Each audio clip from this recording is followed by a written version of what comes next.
नेता प्रतिपक्ष पूर्व मुख्यमंत्री हर बात में जो है कुछ न कुछ ढूंढने की कोशिश करते हैं।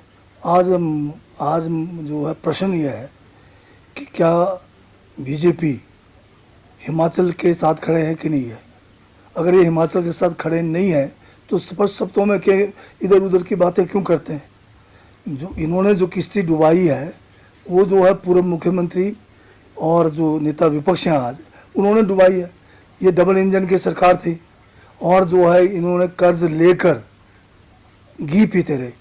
इन्होंने जो है एम्प्लॉयज़ का जो 10,000 का जो एरियर्स थे वो नहीं दिया। उस समय मौका था इनके पास, इनको जो है रेवेन्यू सरप्लस स्टेट बना सकते थे। इनको जो है जीएसटी का कंपनसेशन मिल रहा था, जो रेवेन्यू डेफिसिट ग्रांट है वो भी इनको पूरा मिला और सारी बातें इनके के फेवर में रहते हुए और उस समय डबल इंजन का लाभ ना उठा पाए और इनकी नालायकी के कारण हिमाचल पे 75,000 करोड़ का कर्जा छोड़ गए और हिमाचल को कंगाल करके चले गए और आज ये झूठ पे झूठ बोले जा रहे हैं। अब आज हिमाचल को आरडीजी जो है ये कोई हम खैरियत नहीं है, ये हम हमारे जो है संघीय ढांचे में हर राज्य जिसका भी डेफिसिट फाइनेंसिंग है उसका जो गैप फिल करने के लिए संविधान में प्रावधान किया है। ये कोई मोदी जी या कोई जो है नेता प्रतिपक्ष या बीजेपी के उसके ऊपर मेहरबान पे नहीं है। ये संवैधानिक एक व्यवस्था है कि हमारे जैसे स्टेट जिनका रेवेन्यू डेफिसिट होता है गैप फंडिंग के लिए ये आर्टिकल 275 बनाया। क्लियर शब्दों में कहा गया, उसमें वर्ड भी लिखा हो गया कि शाल और किस स्टेट को कितना देना है, वो भी हर स्टेट को एक जैसा देने का नहीं है। हमारी जो मौके के हिसाब से जो हमारी कमियां हैं उसको पूरा करना केंद्र की जिम्मेदारी है, क्योंकि हिमाचल प्रदेश भी केंद्र का एक अभिन्न अंग है। अगर बीजेपी वाले ये तो बताएं या तो हिमाचल जो है केंद्र का अंग नहीं है, कोई हम खैरियत नहीं मांग रहे। संवैधानिक व्यवस्था के तहत जिसके तहत हम सब एकजुट हैं उसके तहत हम मांग रहे हैं और उसमें ये बीजेपी वाले हमारा साथ नहीं दे रहे हैं। तो ये अब शब्द अगर मैं यूज़ करूं तो फिर इनको बहुत ज़्यादा मिर्ची लग जाएगी। आप समझ गए होंगे मैं कौन सी शब्द के प्रयोग कर रहा हूँ। जो साथ नहीं देते हैं, आज़ादी में साथ नहीं देते हैं, मुसीबत में साथ नहीं देते हैं, प्राकृतिक आपदा में साथ नहीं देते हैं, आर्थिक आपदा में साथ नहीं देते, वो क्या कहलाए जाएंगे। तो ये लोग जो है उस किस्म के लोग हैं जो हिमाचल के हितों के विरुद्ध चले हुए हैं। और ये कल नारे लगा रहे थे कि बेच दिया भाई, बेच दिया, हिमाचल बेच दिया। बताइए एक जगह बताइए जहां हिमाचल को हमने बेचा हो कांग्रेस की सरकार ने। बल्कि जब ये खुद मुख्यमंत्री थे 5,000 बीघा जो है कस्टमाइज पैकेज के नाम पे 1 करोड़ रुपए में बिना रजिस्ट्री की वो जो है बड़े उद्योगपतियों को बेच दिया। आज भी इतने साल होने के बाद वहाँ पर कोई काम नहीं हुआ। उसमें उल्टा सरकार ने पैसे लगाए सड़क निकालने के लिए, उसके अंदर जो है कंटेनर्स बनाने के लिए। तो बेचना उसे कहते हैं। ये कल नारे लगा रहे थे, नारे तो आप लगा सकते हैं, पर बताइए क्या बेचा। मैं इनको चैलेंज के साथ कहता हूं कि मुझे एक कोई ऐसा मतलब उदाहरण दीजिए जहां पर हमने हिमाचल के हितों को बेचा है। इन्होंने तो हिमाचल के हितों को पिछली बार जब ये सरकार में थे पूरा का पूरा बेच दिया, कंगाल कर दिया हिमाचल को। 75,000 करोड़ का कर्जा छोड़ के गए। ये किस खेत के मूली है बताइए, जो अपना सारा दोष हमारे पे डाल रहे हो। सर ये भी कह रहे हैं कि हम अपने बलबूते पे जाएंगे, हमें कांग्रेस के साथ जाने की जरूरत नहीं। तो क्या आपको लगता है कि ये हमने कब कहा इनको? ये तो माननीय मुख्यमंत्री जी जो है बड़ा दिल रख के कह रहे हैं कि ये हिमाचल के हितों की बात है, आप पीछे ना रहो, आप भी साथ चलो। कल इतिहास में ऐसा ना लिखा जाए जब हिमाचल में भाजपा की ज़रूरत थी तो सिर्फ ये सत्ता सुख भोगने के लिए आता है।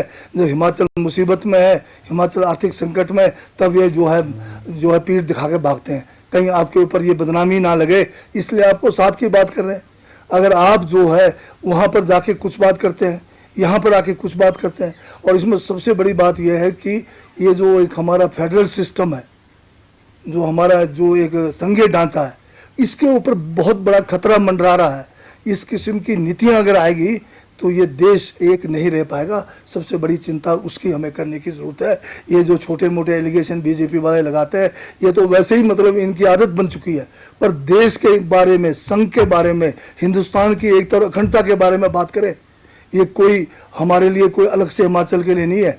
ये संविधान निर्माताओं ने इस देश को एक रखने के लिए, इसमें जो है राष्ट्र जो बनाया हमारा, अलग अलग राज्य जो बने हैं, इनमें जो है हमारे अपने भाषा को लेकर, संस्कृति को लेकर जो पंडित जवाहरलाल नेहरू जी, सरदार वल्लभ भाई पटेल ने जो है हमें एक सबको मौका दिया कि चाहे वो जो साउथ के लोग हैं, चाहे नॉर्थ के लोग हैं, चाहे ईस्ट के लोग हैं, सबको अपने अपने राज्य बनाने का और उस राज्यों को भी वायबल बनाने के लिए, व्यवहारिक हो, आर्थिक रूप से व्यवहारिक हो, इसलिए आर्टिकल 275 में ये प्रावधान किया है। अगर केंद्र के करों को बंटवारे के बाद भी अगर उसमें कोई कमी रह जाती है तो उन स्टेट्स को जो है केंद्र सरकार जो है ग्रांट इन एड देगी, वही आरडीजी है। सर, सदन के भीतर भी ये मांग उठी है कि रिसोर्स मोबिलाइजेशन के ऊपर फोकस गवर्नमेंट को करना चाहिए, अपने खर्चे कम करने चाहिए, नए संसाधन जुटाने चाहिए, चाहे वो टेक्सटाइल इंडस्ट्री हो, टूरिज्म हो या फिर माइनिंग पॉलिसी हो। चलो, आपने आज मौका दिया है, पिछले कल की बात है, मैं देख रहा था अखबारों में छाया हुआ था कि इनकी फौज लगा दी, क्या कहते चेयरमैनों की फौज लगा दी, फलाने इनकी फौज लगा दी एडीजी की। पर मैं बता रहा हूँ इनसे, मैं ये पूछना चाहता हूँ कि कोई व्यवस्था जब बनती है, उस व्यवस्था को चलाने के लिए आपको जो है साधन चाहिए और उसमें खर्चा हो गया होगा। कितना खर्चा हो रहा है चेयरमैनों पे, कितना, वो मामूली है उसमें। यहाँ तो आप 50,000 करोड़ से ज़्यादा का हमें जो है नुकसान केंद्र की नीति के कारण करके जा रहे हो, मामूली हमारे 10-15 करोड़ के लिए आप रो रहे हो। तब तो मैं समझता हूँ कि नेता प्रतिपक्ष को, जो एक बतौर पूर्व मुख्यमंत्री बहुत बड़ा आमला साथ रखा हुआ है, 2-2, 3-3 गाड़ियाँ सरकारी रखी हुई है, नई गाड़ियाँ, फिर उनको जो है मिनिस्ट्रियल जो है रेजिडेंस मिला हुआ है, ये सारे बेकार हैं। पूर्व, आप तो पूर्व हो गए तो छोड़ दीजिए आप। अगर इतने आप इसकी बात करते हैं तो फिर तो आपको भी जो है उदाहरण दे दीजिए। आप पूर्व मुख्यमंत्री के रूप में आप कुछ चुना ले, बतौर एलओपी आपको जो मिलना चाहिए, जैसे आपने हमारे एलओपी को दिया था, ना तो बंगला दिया, ना आपने गाड़ी भी ढंग की नहीं दी, तो एक गाड़ी लेके रहो आप, उदाहरण सेट करो, हम लोग भी उदाहरण सेट कर लेंगे। सर, राज्यसभा का भी चुनाव होने जा रहा है और लगातार विपक्ष भी ये कह रहा है कि अगर कांग्रेस बाहर से किसी प्रत्याशी को यहाँ नहीं लाती है तो हम अपना कैंडिडेट नहीं देंगे, अगर बाहर से कोई आता है तो कौन कह रही है? बीजेपी हमारी पार्टी के अंदर क्या करना, हम बीजेपी से पूछेंगे। आप अपनी बात करो, 5-5 गुटों में बटे हुए हो, आप एक दूसरे को जो है मुंह से देखते नहीं, आप एक दूसरे को सामने बैठकर जो है एक दूसरे के सामने बैठने में कतराते हो। अगर आप यहाँ कहीं इनके जो दिल्ली से कोई आ जाए तो इनका रवैया और हो जाता है। तो इनको अपने पास ही रखे अपना ज्ञान, हमें पता क्या करना है। सर, दिल्ली दौरा है, आप भी जा रहे हैं, मुख्यमंत्री भी आज जेएंडके के बाद दिल्ली रवाना होंगी, तो क्या कुछ रहेगा, कुछ विशेष पे? नहीं, दिल्ली में जो है संगठन को लेके, सरकार को लेके, आरडीजी को लेके बहुत सारी बातें हैं जिनके ऊपर वहाँ पर विचार विमर्श हाईकमांड से किया जाएगा।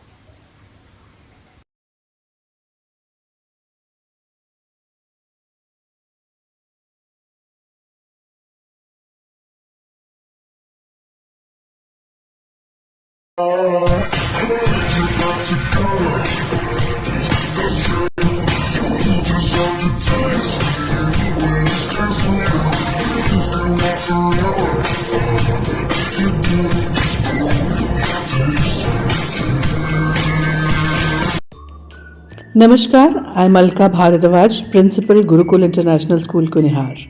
At Gurukul, we offer NEP-oriented modern education for the holistic development of your child. Admissions open now. Give your child the better foundation they deserve.